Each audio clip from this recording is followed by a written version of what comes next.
முன்னாடி தான் தூங்கினா. அப்ப திடீர்னு யாரோ அவளை கூப்பிட்டாங்க. நீ தூங்கிக்கிட்டு இருக்கிறியா சோனாலி? இப்ப என்கிட்ட வா. இங்க பாரு, நாங்க எல்லாரும் எப்படி என்ஜாய் பண்ணிட்டு இருக்கோன்னு. ஹாப்பி சம்மர் வெக்கேஷன் டே. சோனாலி கண் விழிச்சா. அவ அங்க இருந்த அந்த வேப்ப மரத்தை கவனிச்ச போது அந்த பயங்கரமான இருட்டுல நின்ற கண்கள் மட்டும் அவளுக்கு தெரிஞ்சது. சோனாலி ரொம்ப பயந்து போய் அலறி கத்தினா. கவிதா, விவேக், சோனாலி அப்புறம் சாண்டி ரெஸ்டாரண்ட்ல உட்காந்துருந்தாங்க. சாண்டி மொபைல்ல ஏதோ ஒரு நியூஸை ரொம்ப கவனமா படிச்சுக்கிட்டு இருந்தான். போங்க இருக்கு சாண்டி, விட்டா இந்த மொபைல்குள்ளேயே பூந்துருவ போல இருக்கு. கவிதா சொல்றதும் சரிதான்.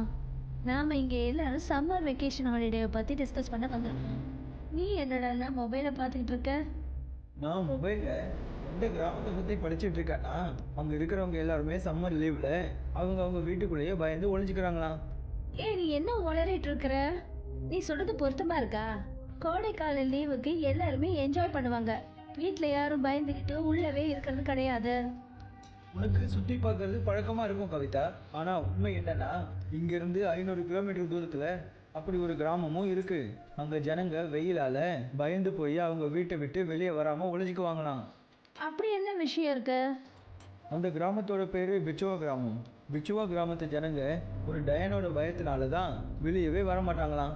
பல வருஷங்களுக்கு முன்னாடி வெயில் காலத்தில் தான் அங்கே இருக்கிற ஜனங்க ஒரு பாவமாக இருக்கிற பொண்ணை டயன்னு சொல்லி உயிரோட கொளுத்திருக்காங்க. அவள் இறந்ததுக்கு அப்புறமா நிஜமாவே டயனா மாறிட்டான்னு சொல்கிறாங்க.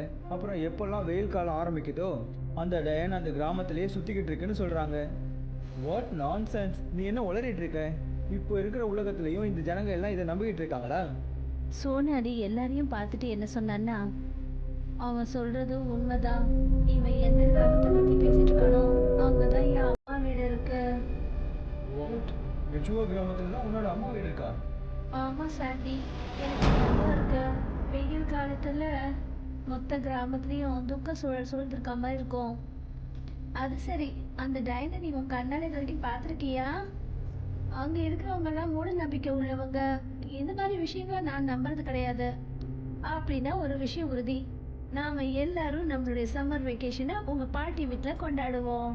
எல்லார் மனசுல இருக்கிற அந்த பயத்தை நீக்கி இந்த மூட நம்பிக்கையை ஒழிச்சிடுவோம். ரொம்ப சரியா சொன்னேன். ஒருவேளை நம்ம அங்கே போயிட்டு நம்ம அந்த டயனையும் பார்த்துட்டோம்னா நாம் அதுக்கு ஹாப்பி சம்மர் டே விஷயத்தையே சொல்லலாம். ஜாலியாக இருக்கும். நம்மளோட ட்ரிப்புக்கு இந்த பேர் வைக்கலாம். கரெக்டாக இருக்கும். ஹாப்பி சம்மர் வெக்கேஷன் டே. மறுநாளே கவிதா, சாண்டி, சொன்னாடி அங்கே பிச்சா கிராமத்துக்கு புறப்பட்டாங்க. ஃப்ரெண்ட்ஸுங்க எல்லாருக்கும் சொன்னாலியோட அம்மா வீடு ரொம்ப பிடிச்சி போச்சு. இதே போல் அவங்களோட 3 நாட்கள் கடந்துச்சு. மதியம் சரியா 12 மணி நேரம் இருக்கும். கவிதா சோனாலி அப்புறம் தன்னோட நண்பர்கள் கிட்ட சொன்னா, 3 நாள் ஆயிடுச்சு, எனக்கு ரொம்ப போர் அடிக்குது. இன்னைக்கு நம்ம எங்கேயாவது வெளியே சுத்திட்டு வரலாமே. நீ சரியா தான் சொல்ற. நம்ம எந்த விஷயத்துக்காக இங்கே வந்தோமோ அந்த விஷயத்தை போய் முடிச்சுட்டு வரலாமே.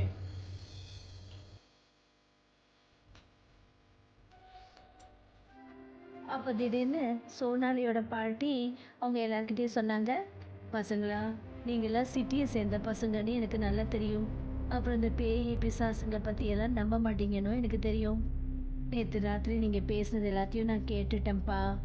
உங்கள் உயிரை இழக்கிற மாதிரி தயவு செஞ்சு எந்த காரியங்களையும் பண்ணிடாதீங்கப்பா. என்ன அம்மாம்மா நீங்கள்? டைன் அந்த மாதிரிலாம் எதுவும் கிடையாது. எங்க முன்னோர்கள் காலத்துல இருந்து சொல்லிட்டு வந்த கதைகளை நாங்க கேட்டிருக்கோம். அது ஒன்றும் வெறும் கதைகள் இல்லை, அது எல்லாமே உண்மைகள். சோனாலி அவங்க பாட்டி சொன்னதை விளையாட்டா எடுத்துக்கிட்டா. அப்புறம் அவங்க 4 பேரும் வீட்டை விட்டு வெளியே போனாங்க. நாலாபுறமும் ஒரே அமைதியா இருந்தது. இப்படி நடந்து நடந்து அவங்க வயல்வெளியில தூரம் நடந்து வந்துட்டாங்க. அவங்க எல்லாரும் ரொம்ப சோர்வா உணர ஆரம்பிச்சாங்க. நம்ம எல்லாரும் ரொம்ப தூரம் வரைக்கும் வந்துட்டோம். அங்கே எதிரில் ஒரு மரம் இருக்கு. அங்கே போயிட்டு கொஞ்ச நேரம் நம்ம ஓய்வு எடுத்துக்கலாம். நீ சொல்றது உண்மைதான்ப்பா. இதுக்கு மேல நடந்து போறதுக்கு என் காலையும் தெம்பு கிடையாது. நாம என்ன யோசிச்சோம்? நம்ம வீட்டில இருந்து வெளியே வந்தோம்னா நம்ம எல்லாரையும் பேய் இல்லை டயன் புடிச்சுக்கோன்னு நினைச்சோம். ஆனால் இங்கே அந்த மாதிரி எதுவுமே நடக்கவே இல்லையே. ஆனால் என்னடா சாண்டி, இந்த கிராமத்து ஜனங்க எல்லாருமே ரொம்ப மூட நம்பிக்கையோட இருக்காங்க. சோனாலியோட பாட்டியெல்லாம் பாரு, நம்ம வீட்டிலேருந்து வெளியே வரும்போது அவங்களும் நம்மளை பயமுறுத்துகிற மாதிரி தானே பேசிக்கிட்டே இருந்தாங்க. ஆமா. ஏதாவது பிரச்சனைகளை சந்திக்கிற அளவுக்கு எந்த காரியத்தையும் பண்ணிடாதீங்கன்னு சொல்றாங்க. அப்படி அவங்க சொன்னதுக்கான அர்த்தம் என்ன தெரியுமா? அதாவது வயல்கள்ல நிறைய சுத்தாதீங்கன்னு சொல்லியிருக்காங்க. திடீர்னு கவிதாவோட முகத்துல யாரோட தலைமுடியோ பட்டுச்சு. அவளோட பார்வை தானாவே மரத்துக்கு மேல போச்சு. மரத்துக்கு மேல வெள்ளை நிறத்துல புடவை கட்டிக்கிட்டு ஒரு பொம்பளை உட்கார்ந்துருந்தா. அவளுடைய நீளமான தலைமுடி கவிதாவோட கழுத்தை தொட்டுக்கிட்டு இருந்தது. அடர்த்தியான அந்த மரத்தோட இருட்டுல அவளுடைய கண்கள் ஒளி வீசிட்டு இருந்தது. கவிதா அலறிட்டு என்ன சொன்னானா, என்னது இது? அங்க யார் இருக்கா? மேல அந்த மரத்துல பாருங்க, அவளோட தலைமுடி எவ்வளவு நீளமா இருக்கு. திடீர்னு அந்த வெள்ளை புடவைக்காரி அவங்க 3 பேருக்கு முன்னாடி வந்து நின்னா. அவளுடைய முகம் ரொம்ப பயங்கரமா கருப்பா இருந்தது. திடீர்னு அந்த டயன் தன்னோட நீளமான ஓநாய் போன்ற பற்களால அவங்க 2 பேரோட கழுத்துகளை புதைச்சது. அடுத்த நிமிஷமே ரொம்ப இருட்டாயிடுச்சு. என்னை காப்பாற்று சொன்னாலே, இது என்னை கொல்ல போகுது, என்னை காப்பாற்று, இது யாரு? அடுத்த நிமிஷமே விவேக்கோட அலறல் சத்தம் அமைதியை கிழிச்சுக்கிட்டு போச்சு. 3 பேரோட பிணங்களும் போஸ்ட்மார்ட்டம் ஹவுஸ்ல வைக்கப்பட்டிருந்தது. சோனாலி அழுது அழுது அவன் நிலைமை ரொம்ப மோசமாயிடுச்சு. சோனாலி, நான் அப்பவே உங்களை வேண்டான்னு தடுத்தேன்ல. ஆனா இந்த காலத்து பசங்க நீங்க இருக்கீங்களே, பெரியவங்க சொல்ற பேச்சையே கேட்கறது கிடையாது. அப்படி நான் சொன்னதை கொஞ்சமாவது கேட்டிருந்தா இன்னைக்கு உன்னோட 3 நண்பர்களும் உயிரோட இருந்திருப்பாங்க. அந்த டயன் என் கண்ணு முன்னாடியே என் நண்பர்களை கொன்னு கடிச்சு சாப்பிட்டுச்சு. அந்த கடவுளுக்கு நன்றி சொல்லு. நல்ல வேலையா நீ உயிரோட இருக்க. ஏன்னா இது வரைக்கும் அந்த டயன் கிட்ட இருந்து யாரும் உயிரோட தப்பிச்சதே கிடையாது. இதெல்லாம் நான் வெறும் கதைன்னு தான் நினைச்சேன் பாட்டிமா. இதெல்லாம் எந்த ஒரு கதையும் கிடையாதுமா. பாபாஜிக்கும் இந்த விஷயம் தெரிஞ்சு போச்சு. இன்னைக்கு ராத்திரிக்குள்ள அவரும் வந்துருவாரு. அழுதுகிட்டே சோனாலி வாசல்ல மரத்துக்கு அடியில இருந்த கட்டில்ல போய் படுத்துக்கிட்டா. சோனாலி அப்பதான் கண்ணை மூடினா. அப்போ திடீர்னு அவளை யாரோ கூப்பிட்டாங்க. சோனாலி கண் விழிச்சா. அந்த குரல் மரத்துல இருந்து கேட்டுச்சு. அப்ப அவ அந்த மரத்தை பார்த்த போது அவளுக்கு அந்த மரத்துல மின்ற கண்கள் தெரிஞ்சது. சோனாலி சத்தம் போட்டு கத்த ஆரம்பிச்சா. அவ பார்த்த போது விவேக், சாண்டி அப்புறம் கவிதா அந்த டயனுக்கு பக்கத்துல உட்காந்துக்கிட்டு இவளை கூப்பிட்டு இருந்தாங்க. அவங்க எல்லாரோட முகங்களும் அந்த டயன் மாதிரியே பயங்கரமா இருந்தது. எங்க கிட்ட வா சோனாலி. ஹாப்பி சம்மர் வெக்கேஷன் டே. சோனாலி கத்த ஆரம்பிச்சா. அவளோட பாட்டி பயந்துகிட்டே அவகிட்ட வந்தாங்க. என்னமாச்சு பாட்டி? பாருங்க, என்னோட நண்பர்கள் எல்லாரும் அந்த டயன் கூட உட்காந்துக்கிட்டு இருக்காங்க. அப்புறம் அவங்க எல்லாரும் என்ன கூப்பிடுறாங்க. நான் இந்த பொண்ணு பேசிட்டு இருந்ததை கேட்டுட்டேன். இவ பொய்யெல்லாம் சொல்லல. அந்த டயன் இவளையோ கூட்டிட்டு போக வந்திருக்கு. அப்புறம் அந்த டயனோட கதை ரொம்பவே பழையது. அது ஜனங்களை கொன்னு அவங்களோட ஆத்மாவை கைது பண்ணி வச்சுக்குது. இப்போ இவ கண்ணுக்கு என்ன தெரியுதோ அது என்னோட கண்ணுக்கும் நல்லா தெரியுது. சாது சோனாலியோட கழுத்துல மந்திரிச்ச ஒரு கயிறை கட்டினாரு. அப்புறம் கிராமத்து ஜனங்க எல்லாரையும் ஒன்று கூட்டி ஒரு வட்டத்தை வரைஞ்சாரு. அவர் அந்த மந்திரத்தை படிச்ச உடனே அந்த டயன் அந்த வட்டத்துக்குள்ள வந்துட்டா. எதுக்காக என்ன கூப்பிட்ட? இந்த அப்பாவி ஜனங்களை எதுக்காக நீ கொல்ற? இன்னைக்கு நீ உன்னை பத்தி சொல்லியே ஆகணும். நீ யாருன்னு சொல்லு. அப்புறம் இந்த வெயில் காலங்கள்ல மட்டும் எதுக்காக நீ வெளியே வரேன்னு சொல்லு. அப்புறம் ஜனங்களை எதுக்காக கொல்றன்னு சொல்லு. அந்த டயன் ரொம்ப கோவப்பட்டு சாதுவை பார்த்து என்ன சொன்னான்னா, தெரிஞ்சுக்க விருப்பப்படுறியா? அப்படின்னா உன்னோட கண்களை மூடிக்க. உன்னோட கண்ணால எல்லாத்தையும் பார்க்க முடியும். டயன் சொன்னதை கேட்டுட்டு சாது தன்னோட கண்களை மூடிக்கிட்டாரு. கண்களை மூடின உடனே அவருடைய கண்களில் சில காட்சிகள் தெரிஞ்சது. ஒரு வயசான அம்மா கருப்பு உடைய அணிஞ்சுக்கிட்டு கண்களை மூடிக்கிட்டு ஏதோ மந்திரங்களை சொல்லிட்டு இருந்தாங்க. அப்பதான் அவளுடைய 20 வயசு பொண்ணு ராதா அந்த அம்மா கிட்ட சொன்னா, என்னம்மா இது?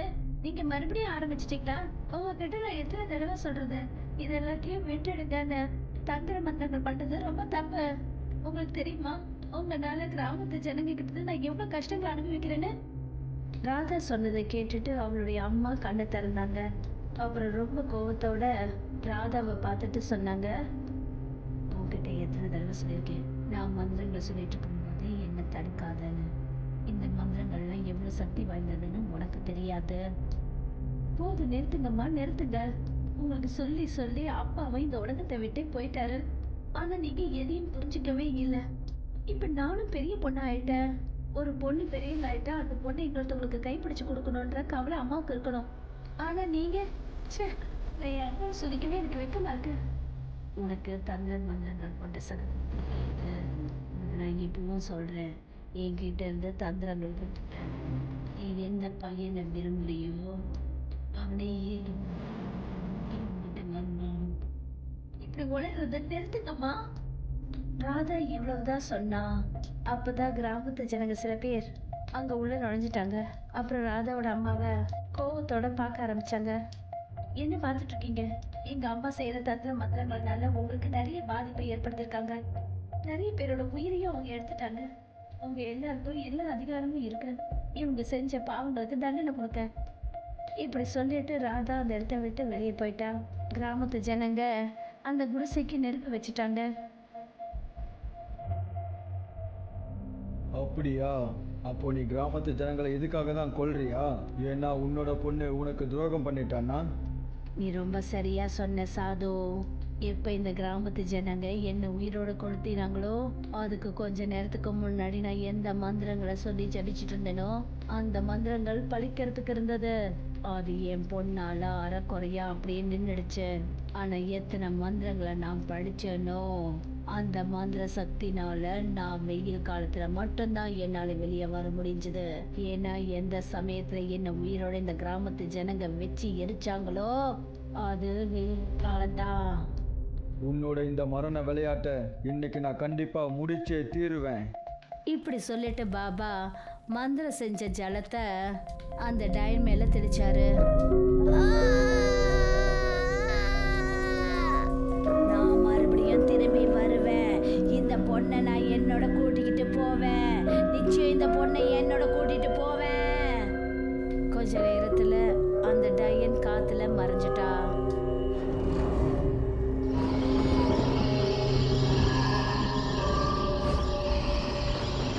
இது ஒரு இருண்ட இரவு. காற்று வேகமாகவும் குளிர்ந்தும் வீசப்பட்டுச்சு. அந்த வீட்டோட வாசல்ல அடர்ந்த வேப்ப மரம் ஒன்று இருந்தது. அந்த மரத்துக்கு கீழே தான் ஒரு கயிறு கட்டல்ல சோனாலி கொஞ்ச நேரத்துக்கு முன்னரே தான் தூங்கினாள். அப்ப திடீர்னு யாரோ அவளை கூப்பிட்டாங்க.